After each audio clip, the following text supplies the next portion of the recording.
ನೋಡ್ರಿ, ಇದೆಲ್ಲ ನಿನ್ನೆ ತಾವು ಇದನ್ನ ಪ್ರಸ್ತಾಪ ಮಾಡಿದ್ರಿ. ಬಿಜೆಪಿ ಅವರು ಇದು ಸ್ಟ್ಯಾಂಡರ್ಡ್ ಆಪರೇಟಿಂಗ್ ಪ್ರೊಸೀಜರ್. ವೆಸ್ಟ್ ಬೆಂಗಾಲ್ನಲ್ಲೂ ಕೂಡ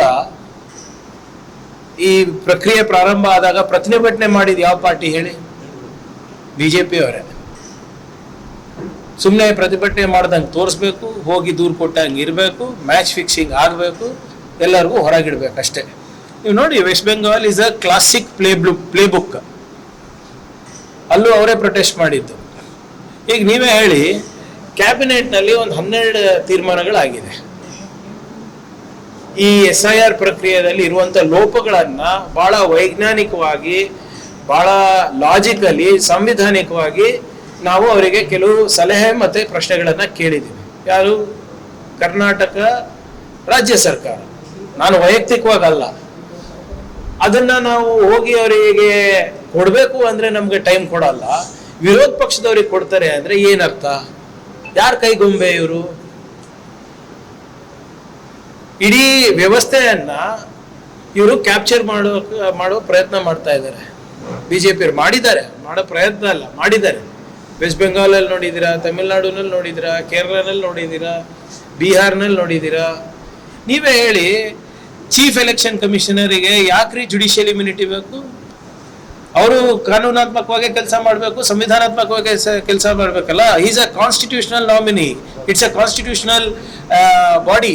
they are not above the constitution. ಇವರಿಗೇನು ಜುಡಿಷಿಯಲ್ ಇಮ್ಯುನಿಟಿ ಅಂದ್ರೆ ಏನ್ ಬೇಕಾದ್ರೂ ಮಾಡ್ಬೋದಾ ಇವರು?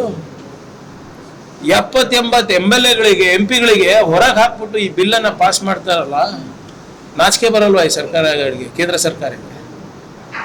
They are nothing but a puppet in the hands of the government of India. ಇವೆಲ್ಲ ನಾಟಕ ಇವ್ರದ್ದು.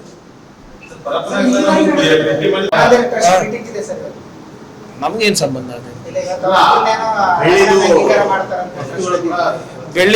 ಬೆಳ್ಳಿ, ಚಿನ್ನ, ಆಭರಣ, ಕ್ಯಾಶ್, ದೇಣಿಗೆ ಎಲ್ಲಾನು ತಗೊಂಡಿದ್ದೀರಲ್ಲ ಇವರೇ. ಒಂದು ಇಟ್ಟಿಗೆನೂ ಬಿಟ್ಟಿಲ್ಲ ಅಂತಲ್ಲ. ನೋಡಿ, ಇವರು ನಿಮ್ಮ ಯಾರು ಗಣೇಶ್ ಜಿ, ಗೋಪಾಲ್ಜಿ, ಗೋಪಾಲ್ಜಿ ದೇವ್ರ ಹೆಸರು. ಗೋಪಾಲ್ಜಿನೂ ದೇವ್ರ ಹೆಸರ, ಗಣೇಶ್ ಜಿನೂ ದೇವ್ರ ಹೆಸರ. ಅವರು ಉಸ್ತುವಾರಿ ಇದ್ರಂತೆ ಕಟ್ಲಿಕ್ಕೆ, ಕರ್ನಾಟಕದವರಂತೆ. ದೈನಿಕ್ ಭಾಸ್ಕರ್ನಲ್ಲಿ ಒಂದು ಆರ್ಟಿಕಲ್ ಬಂದಿದೆ, ಅವ್ರ ಹಳೆಯನ್ ಕಾಂಟ್ರಾಕ್ಟರ್ ಕೊಟ್ರಂತೆ 40% ಅಂತ. ಬಿಜೆಪಿ ಸರ್ಕಾರದಿಂದ ಕಲ್ತ್ಕೊಂಡು ಹೋಗಿರೋದಲ್ಲ ಅಯೋಧ್ಯೆ ತನಕ 40% ಅಲ್ಲಿ ಎಲ್ಲದಕ್ಕೂ ಇದು. ಯಾವುದು ಸರ್? ನೀವು ಕಂಪ್ಲೇಂಟ್ ಕೊಡಿ ಸರ್, ಆಮೇಲೆ ತೋರಿಸ್ತೀನಿ ನಿಮ್ಗೆ. ಮಾಹಿತಿ ನನ್ನ ಹತ್ರ 100 ಇರ್ಬೋದು. ನೀವು ಒಂದು ಕಂಪ್ಲೇಂಟ್ ಕೊಡಿ. ನೀವು ದೇಣಿಗೆ ಕೊಟ್ಟಿದ್ದೀರಾ, ನಿನ್ನ ದೇಣಿಗೆ ನಮ್ಗೆ ಸಿಕ್ಕಿಲ್ಲ, ರಿಸಿಪ್ಟ್ ಇಲ್ಲ, ನನಗೆ ಏನಾಗಿದೆ ಗೊತ್ತಿಲ್ಲ ಅಂದ್ರೆ ನೀವು ಕೊಡಿ, ನಾನು ಮಾಡಿಸ್ತೀನಿ ಅಂತ. 40% ತಗೊಂಡ್ರೆ ಇನ್ನೇನಾಗ್ತದೆ? ಈಗ ನೋಡಿ, ಬಹಳ ಶಂಕರಾಚಾರ್ಯರು ಹೇಳಿದ್ರು, ಪ್ರಾಣ ಪ್ರತಿಷ್ಠಾಪನೆ ಮಾಡಬಾರ್ದು, ಇನ್ನಾನು ಕಂಪ್ಲೀಟ್ ಆಗಿಲ್ಲ ದೇವಸ್ಥಾನವನ್ನ. ನೆನಪಿದೆಯಾ ತಮಗೆ? ಯಾವ ಪುರುಷಾರ್ಥಕ್ಕೆ ಮೋದಿ ಅವರು ಹೋಗಿ ಅಲ್ಲಿ ಪ್ರಾಣ ಪ್ರತಿಷ್ಠಾಪನೆ ಮಾಡ್ತಾರೆ, ಅವ್ರಿಗೆ ಏನ್ ಯೋಗ್ಯತೆ ಇದೆ ಅಂತ ಕೇಳಿದ್ರು. ನೆನಪಿದ್ಯಾ? ಅದೆಲ್ಲ ಈಗ ಆಚೆ ಬರ್ತಾ ಇದೆ ನೋಡಿ. ಈಗ ಇದು ನಾನು ಹೇಳ್ತಾ ಇದ್ದೀನಿ, ಇದು ಎಲ್ಲ ದುಡ್ಡು ನಿಮ್ಮ RSS ಕಚೇರಿಗೆ ಹೋಗಿದ್ರು ನನಗೆ ಅನುಮಾನ ಇಲ್ಲ, ನನಗೆ ಆಶ್ಚರ್ಯ ಇಲ್ಲ.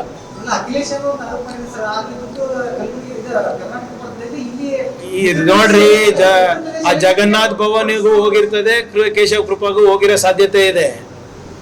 ಈಗ ಇವರೆಲ್ಲರೂ ಕೂಡ ಯಾವ ಮೂಲ ಮಟ್ಟದಿಂದ ಬಂದಿರೋದು? ಈ 3 ಜನ ಆರೋಪಿ. ಟ್ರಸ್ಟ್ ಮೀಟಿಂಗ್ ಇದೆ ಅಂತ ಇದಿರಲ್ಲ, ಯಾರ ಬಗ್ಗೆ ಚರ್ಚೆ? ಚಂಪಕ್ ರಾಯ್, ಮಿಶ್ರಾ ಮತ್ತೆ ಗೋಪಾಲ್. ಇವರೆಲ್ಲರದು ಟ್ರೈನಿಂಗ್ ಎಲ್ಲಾಗಿರೋದು